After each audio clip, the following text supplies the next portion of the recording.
Now, I don't know much about Thanksgiving. What I do know about it is I wouldn't be celebrating it, as it's asking God to bless and to give thanks to God for the wholesale theft of an entire subcontinent, which led ineluctably to the mass extermination of the people who were already living there, before supplementing the population with millions of black African slaves brought in chains across the Middle Passage. But it's an American thing.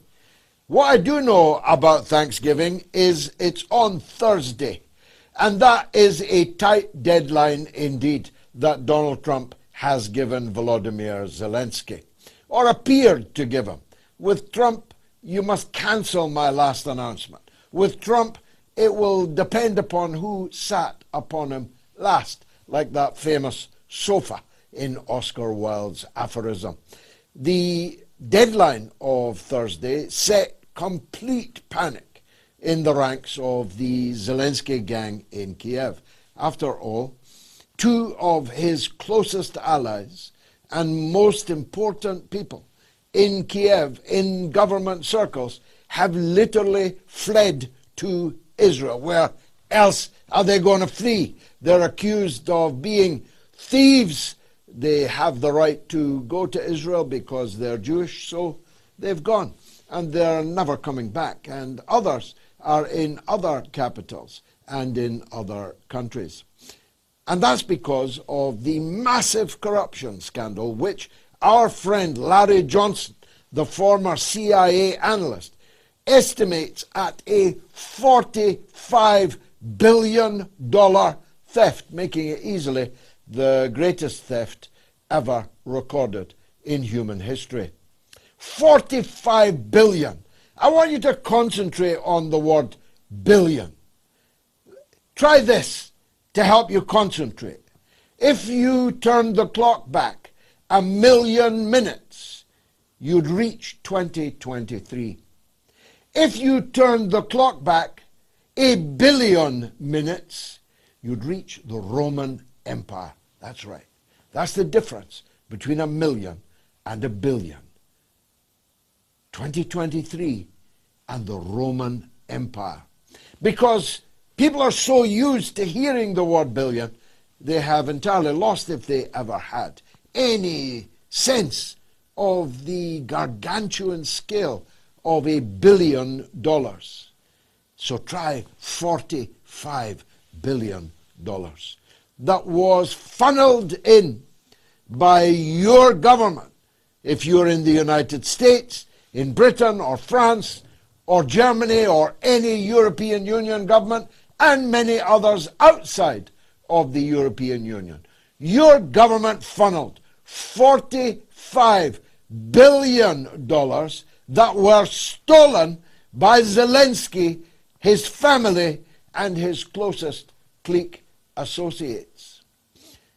No wonder he demanded from President Trump a clause in the Trump 28-point peace plan that granted amnesty to everyone involved in the war. Amnesty or not, Zelensky ain't going to get away with this level of theft. Someone, somewhere, is probably even now contemplating how they're going to hold him accountable, how they're going to recover $45 billion in grand larceny, how they're going to get it back, at least to Ukraine, if not to the other countries whose money it actually was. But I digress.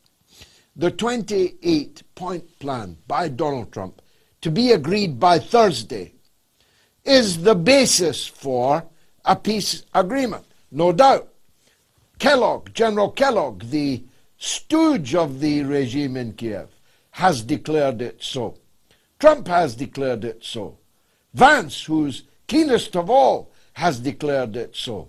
Rubio, who's not remotely keen, has declared it so. And most importantly, the Russian government, President Vladimir Putin, has also said that it is the basis for a settlement. So it could all be over by Thanksgiving, or at least be over by Christmas, or maybe the Orthodox Christmas, or I don't know, maybe Easter.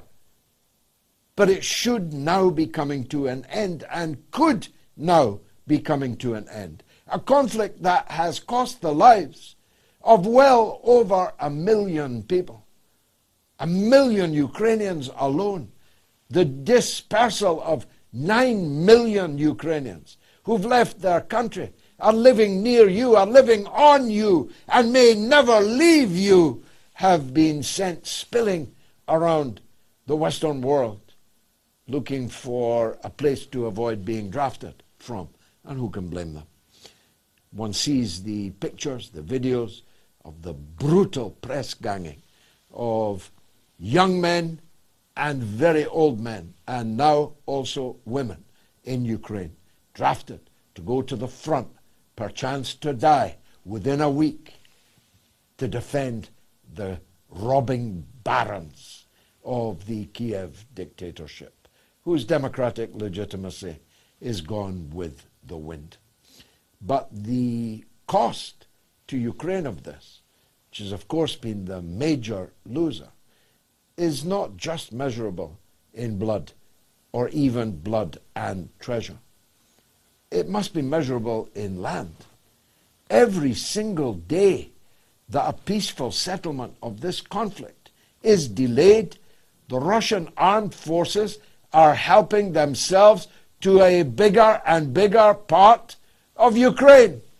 As my friend Che Bose always puts it, Ukraine will be smaller tomorrow than it was today.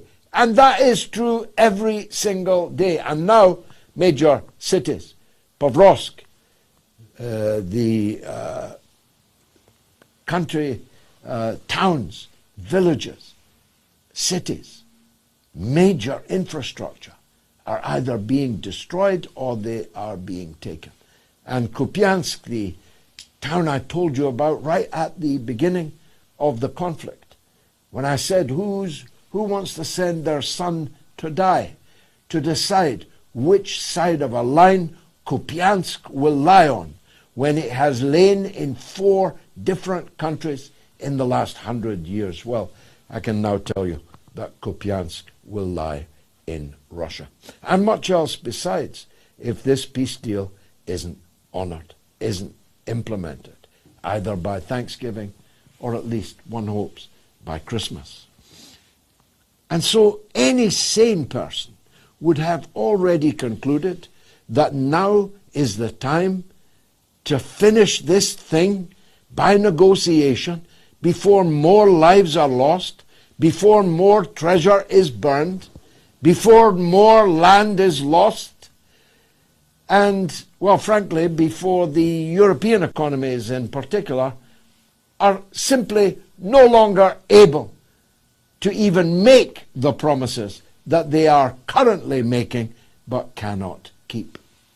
Well, that's what a sane person would think. But our leaders are not sane. Starmer ain't sane. Macron is roaming around Paris like Caligula. Merz, true to his great-grandfather and his service in the Nazi inner circle, Hitler's inner circle, yes, the Reich Chancellor in Berlin now is the grandson of one of Hitler's inner circle. You really couldn't make it up. If that patch of hair on the middle of his rather receding hairline were placed underneath his powerful nose, I think you'd get the picture very clearly. Merz, Macron, Starmer. What's the other fella in Finland? Stubbs. Stubbs. We've got a Rutte and we've got a Stubbs in this picture too. These people are not sane. These are not well men. They can't be, because they are watching their political fortunes disappear down the drain as fast as they are pouring their country's hard-earned and much-needed cash into. They formed an alternative plan. As you'd expect, their alternative plan is utterly ridiculous. I mean, so ridiculous, you'll laugh out loud. Trump's plan rules out NATO membership forever for Ukraine. The European leaders' counter plan is that Ukraine must be free to join NATO anytime it likes. Trump's plan says cut the Ukrainian armed forces to a figure 8 times greater than the armed forces of the United Kingdom. Bad enough. But the European leaders' plan is no cap on the Ukrainian armed forces at all. Trump's plan excludes foreign armies entering Ukraine. The European leaders demand to be allowed to send their sons at your expense indefinitely to be an occupation force in Ukraine. I could go on, but we've got expert guests that will go on and give us chapter and verse. But put it this way. The European peace plan is a war plan.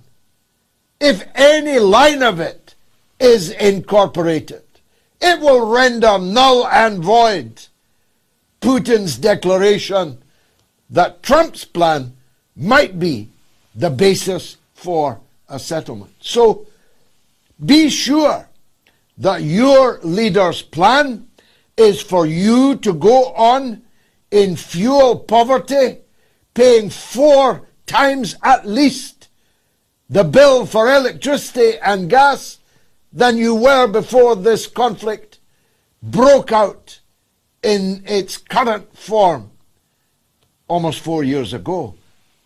Be sure your leaders are planning to send your sons to a war for which side of a line Kupiansk will reside for the next 100 years. Be sure that your leaders intend for the large-scale theft of your resources to continue, for no justice to be visited on the thieves of the century. It is your leader's plan that a war will continue to rage in Europe, pregnant with the possibility of being the harbinger of World War III. That's your leader's peace plan. There they are, on the screen behind me. They couldn't muster 20% approval between them. Between them, 10 and 9 is their current public approval rating, but they are spending your country's money and risking your people's blood and perpetual war in Europe. And we have, I've said this before, the now grotesquely bizarre situation that a right-wing Republican president of the United States is trying to stop a European war, while the milquetoast couldn't punch their way out of a wet paper bag social and Christian Democrats in Europe and in the United Kingdom who are demanding that the war must continue and that you must continue to pay for it. Who will win? I can't predict. Rubio just said he's met Ukraine. It was a great meeting, and he's going to change some of President Trump's plans accordingly. Whether President Trump knows that and approves it or not, I suppose we'll have to wait on Truth Social to discover.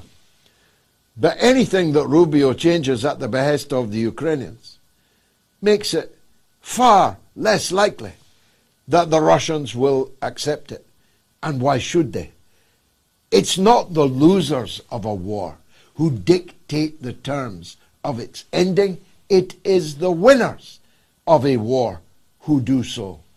And who, in their right mind, will now deny that Russia has won the war in Ukraine. I've only time to deal with a couple of other points. First one was what I said in the introduction. What a stroke of luck, or what a blunder, take your pick, when Elon Musk said he'd now publish the origin of Twitter accounts. Didn't last long, but my goodness, people are quick at the old screenshotting. Turns out the US government, Department of Homeland Security, has its Twitter account started in Israel and operated from Israel. What's that about? Turns out that Hate Not Hope, the campaign group that worked hard to get me out of the British Parliament, operates its Twitter account from the United States of America. Turns out, like that Talk Sport advert, you remember? You think you're talking to a buxom blonde beauty in the Ukraine and proposing marriage, but you're actually talking to a 20-stone boilermaker in Middlesbrough. Turns out that all these winsome, blonde, blue-eyed Israeli women soldiers that you may very well have been arguing with if you weren't lusting over are actually Nigerians and Indians. It turns out that almost all of the bots operated by Israel are operating from India and Nigeria. I don't know what it is about India and Nigeria that makes them so, well, conducive to a job scamming. I myself used to regularly get letters from a Nigerian prince. You know me, good man, he called himself. And if only I would send him my bank account details, he'd kindly deposit several £million for no reason in said account. Well, it turns out that Nigeria and India, I don't know what other economy is going on there, but my God, there's a whole lot of tweeting going on under false colours, false pretenses in both of those countries. I did have one other thing to say, but I've run out of time. Stay tuned. We have got the European expert on the European counter-peace plan, Professor Glenn Deason.